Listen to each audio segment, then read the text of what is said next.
तो आयनिक सामर्थ्य किसी विलयन में आयनों की उपस्थिति के कारण उत्पन्न विद्युत सामर्थ्य को आयनिक सामर्थ्य कहा जाता है। तो आयनिक सामर्थ्य की गणना है, उसके लिए एक सूत्र दिया गया कि आयनिक सामर्थ्य होती क्या है। आयनिक सामर्थ्य को सबसे पहले तो बताएं कि म्यू से दर्शाते हैं। आयनिक सामर्थ्य को म्यू से दर्शाते हैं। म्यू ज्ञात करने के लिए एक सूत्र दिया गया कि 1/2 m1 z1 की स्क्वायर प्लस 1/2 m2 z2 की स्क्वायर प्लस 1/2 m3 z3 की square plus dash dash dash dash जितने भी हैं सभी m को 1/2 और z की स्क्वायर से गुणा कर जोड़ देना है। तो ये होती है आयनिक सामर्थ्य। इसके पश्चात बात आती है कि m1 m2 m3 क्या चीज है ये। तो ये क्या है, ये मोलिलिटी है। m क्या है, ये m है जी मोल लता है। ये मोलिलिटी है।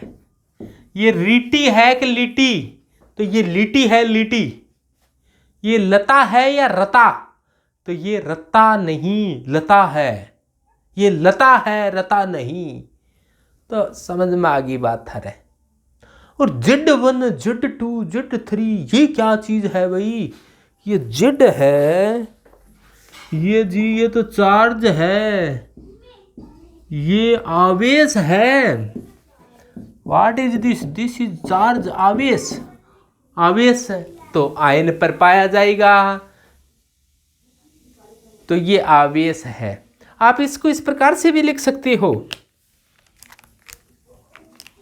तो देखो विद्वान विद्यार्थीगण कृपया ध्यान दें कि म्यू बराबर इस प्रकार से लिख सकते हैं ना। आप लोग मैथ के स्टूडेंट तो इस प्रकार से जानते हैं कि इसको इस प्रकार से 1/2 m z की स्क्वायर, यानी कि सभी m और z हैं उनको आपस में क्या कर दिया जाए, जोड़ दिया जाए। तो 1/2 m z की स्क्वायर इस प्रकार से भी लिख सकते हैं कि जितने भी m हैं उनको आपस में जोड़ देते हैं।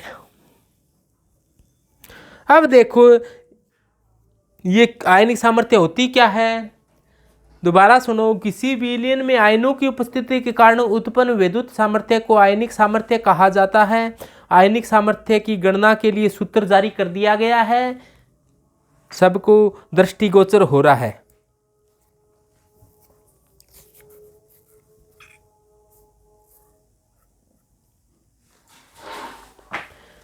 एक आपके लिए कोई क्वेश्चन दे, उससे आपके ध्यान में आएगा कि कैल्शियम फॉस्फेट की सांद्रता है वो मान लो कि 0.2 m है। तो इसकी आयनिक सामर्थ्य की गणना करनी है अपने को।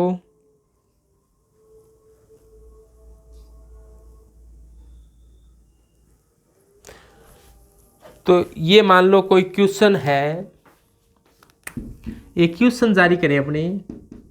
कैल्शियम फॉस्फेट PO4 -3 होता है, 3 इसके लग जाएगा। कैल्शियम प्रावेश 2 होता है तो 2 इसके लग जाएगा। तो कैल्शियम फॉस्फेट की जो सांद्रता है वो मान लो 0.1 m है। 2 भी मान सकते हो आप, 3 मान सकते हो। अब एक बार मान लिया कि इसकी सांद्रता क्या है, 0.1 m है। तो क्या करना है आपको, आयनिक सामर्थ्य, आयनिक सामर्थ्य म्यू की गणना करनी है आपको।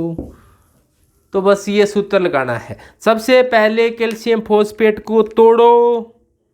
तोड़ने के लिए देखो, तोड़ो इसको। तोड़ने फोड़ने में तो आप बहुत होशियार हो, इसको तोड़ कर रख दो। ये लो जी कि कैल्शियम फॉस्फेट भाया तू टूट जा। तो कैसे टूटेगा ये? 3 कैल्शियम आयन बनेंगे और फॉस्फेट के जो आयन बनेंगे उसकी पर चार्ज क्या होगा? -3। और फॉस्फेट के आयनों की संख्या क्या होगी? 2। ये देखो यहाँ पर 2 है तो 2 बनेंगे संख्या में, यहाँ पर 3 है संख्या में तो 3 बनेंगे।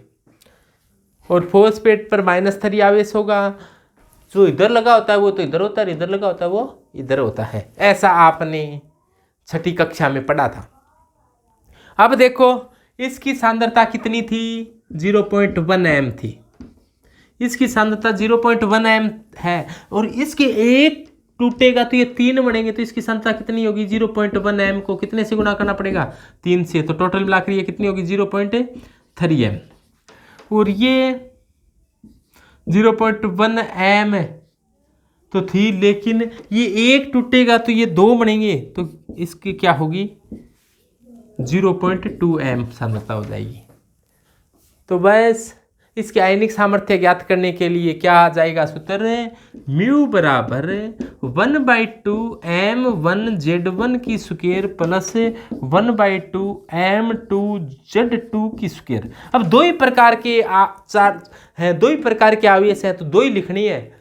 इसमें तो 3 प्रकार के लिख रखे हैं, और भी जितने भी प्रकार के आवेश हो उतने, जितने ही प्रकार के आयन हो उतनी तक लिख देना है। यदि 2 ही है तो अपना सूत्र यहाँ तक ही समाप्त हो गया कि म्यू बराबर 1/2 m1z1 की स्क्वायर प्लस 1/2 m2 z2 की स्क्वायर।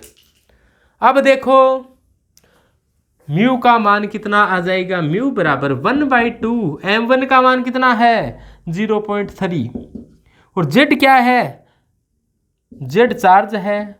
1/2 m2 का मान कितना है? 0.2।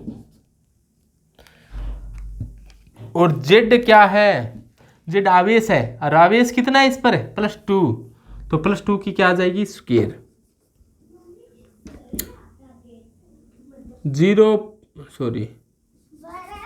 आवेश कितना है? +2, तो 2 की क्या आ जाएगी? स्क्वायर। और यहाँ पर आवेश कितना है? -3, तो -3 की क्या आ जाएगी?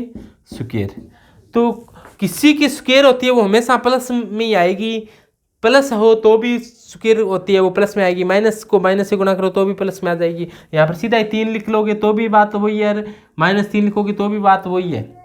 तो इसकी कैलकुलेशन करो तो 2 4 तिया 12, 12 में 2 का भाग दिया 0.6 प्लस 3 तिया 9 2 18 में 2 का भाग दिया 0.9, तो कितना आ गया? 1.5।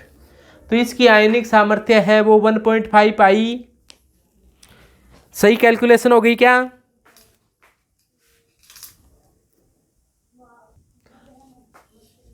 तो भाई एक क्वेश्चन दिया गया है Na3PO4 की सांद्रता 0.3 m है, तो आयनिक सामर्थ्य ज्ञात करो। तो ज्ञात कर बताओ, फटाफट ज्ञात करो। तो देखो क्या हुआ है यहाँ पर। इसको सबसे पहले आपने इसको तोड़ डाला होगा। किस ने तोड़ डाला इसको? तोड़ा फोड़ी करने में आप बहुत होशियार। इसको तोड़ा सबसे पहले कि Na3PO4 को इस प्रकार से तोड़ा गया कि 3Na प्लस PO4 -3। ओके, सभी ने इस प्रकार तोड़ दिया इसको, और तोड़ने के बाद में इसको कहा है कि इसकी सांद्रता 0.3 m थी, तो ये 1 था, तो ये 0.3 और ये भी 0.3, लेकिन ये 3 गुना है इसका, तो 3 से गुणा कर दो, क्योंकि एक टूटेगा तो 3 बनेंगे, तो 0.3 m सांद्रता वाला टूटेगा तो इसकी सांद्रता क्या होगी? 0.3 को 3 से गुणा करना पड़ेगा, लेकिन ये एक ही बन रहा है तो 0.3।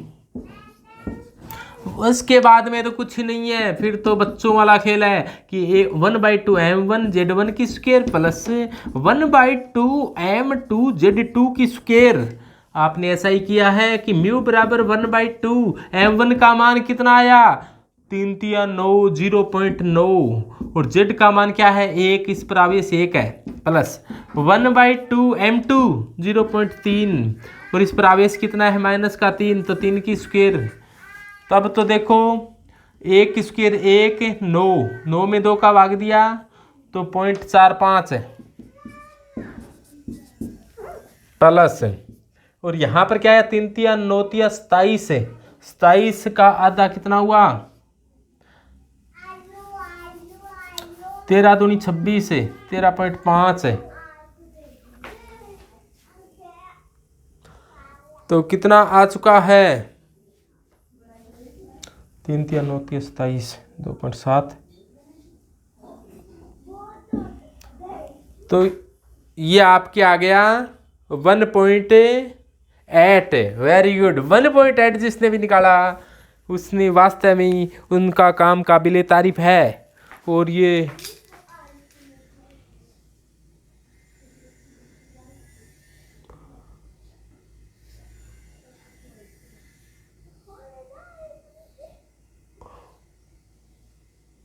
ऐसा है, वो पहले ही निकाल चुके थे कई विद्यार्थी, हरीश सुतार, निकिता, कोमल, वंदना। ओके, तो सबके समझ में आ चुका है। तो इसके पश्चात अगला टॉपिक है ट्रांसपोर्ट नंबर। ट्रांसपोर्ट नंबर क्या होता है कि किसी आवेश द्वारा धारा का जो भाग ले जाया जाता है उसको ट्रांसपोर्ट नंबर कहते हैं।